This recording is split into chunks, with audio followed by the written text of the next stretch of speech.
Le divorce désormais consommé entre Pascal Affinguessan et Laurent Gbagbo livre ses secrets.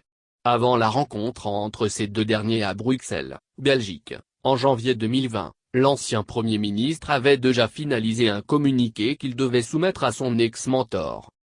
Bien évidemment, ce dernier a refusé de signer un document qu'il qualifie aujourd'hui de chantage honteux. Ci-dessous voici le communiqué qu'Afi avait proposé à Gbagbo. Communiqué final de la rencontre entre M. Pascal Affinguessan, président du Front populaire ivoirien, FPI, et son Excellence M. Laurent Gbagbo, ancien président de la République et membre fondateur du FPI. Le samedi 4 janvier 2020, M. Pascal Affinguessan, ancien Premier ministre et président du FPI a rendu visite, à Bruxelles, à son Excellence M. Laurent Gbagbo, ancien président de la République de Côte d'Ivoire, fondateur du FPI, pour d'une part, lui témoigner sa solidarité et son soutien et d'autre part lui présenter la marche du FPI et recueillir ses conseils. Messieurs Pascal Affinguessan et Laurent Gbagbo se sont particulièrement réjouis de cette première rencontre, depuis la fin de la crise post-électorale de 2010. Les deux personnalités ont tenu à renouveler l'expression de leur compassion et leur solidarité au peuple de Côte d'Ivoire et particulièrement aux militants et sympathisants du FPI pour les traumatismes et les nombreux préjudices subis au cours de cette crise.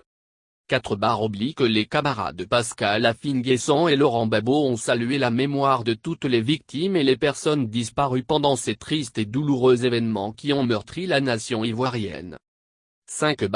Ils ont marqué leur tristesse et renouvelé leur compassion pour le décès des militants du FPI dont Aboudrahmane Sangaré, Abouonadori Raymond, Marcel Gossio, Seri Bailly, Paul Docuy. Le président Pascal Affinguessan s'est particulièrement réjoui de l'acquittement du président Laurent Gbagbo et souhaitait vivement son retour rapide en Côte d'Ivoire pour participer activement au processus de la réconciliation nationale. Les deux camarades de lutte de longue date ont saisi l'occasion de cette rencontre de retrouvailles pour échanger sur la situation socio-politique nationale et particulièrement sur la marche du Front populaire ivoirien, FPI. Après une analyse approfondie de la situation nationale, le président Laurent Gbagbo et le président Pascal Affinguessan ont convenu de l'urgence nécessité d'œuvrer pour le retour d'une paix définitive et durable en Côte d'Ivoire. Les présidents Laurent Gbagbo et Pascal Affinguessan ont déploré les incompréhensions qui ont conduit à la crise qui mine le FPI depuis la fin de la crise post-électorale. Conscient du rôle historique du FPI en Côte d'Ivoire et convaincu que c'est dans l'unité que le parti participera utilement à la restauration de la nation ivoirienne, les présidents Laurent Gbagbo et Pascal Affinguessan ont convenu d'œuvrer au rassemblement de tous les militants. À cet effet, les deux partis conviennent de la tenue d'un congrès d'unification du parti au cours du premier trimestre 2020. L'ordre du jour portera sur la révision des textes fondamentaux du parti, statuts et règlements intérieurs. La mise en place d'une direction unitaire, unifiant les deux tendances du parti.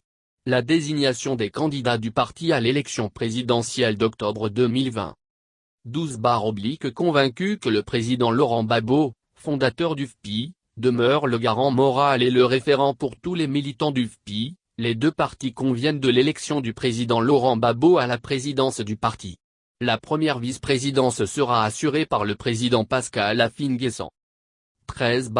En attendant le retour définitif du président Gbagbo en Côte d'Ivoire, l'intérim de la présidence du parti sera assuré avec les pleins pouvoirs par le premier vice-président Pascal Affinguessan. Les deux partis conviennent de la mise en place d'une direction unitaire intégrant les responsables politiques des deux tendances.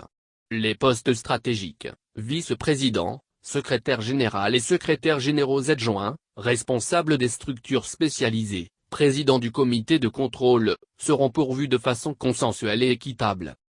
Le comité d'organisation du congrès unitaire sera composé équitablement de représentants des deux tendances du parti.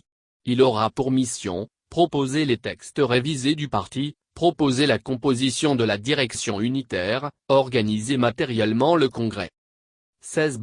En vue de l'élection présidentielle d'octobre 2020, les deux partis conviennent de soumettre au Congrès unitaire la liste de candidatures du président Laurent Gbagbo à la présidence de la République et celle du président Pascal Affi-N'Guessan à la vice-présidence de la République. En cas d'empêchement de l'une des deux personnalités, l'autre conduit la liste après désignation d'un nouveau colistier.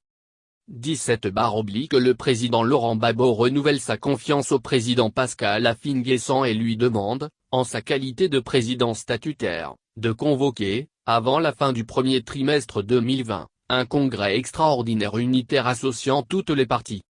18 Les présidents Laurent Gbagbo et Pascal Affi-N'Guessan lancent un appel à tous les militants et sympathisants du Front populaire ivoirien, à s'engager résolument dans le processus d'unification du parti en vue de la reconquête du pouvoir en octobre 2020.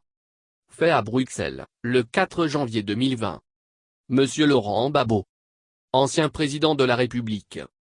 Monsieur Pascal Affi-N'Guessan, président du FEPI.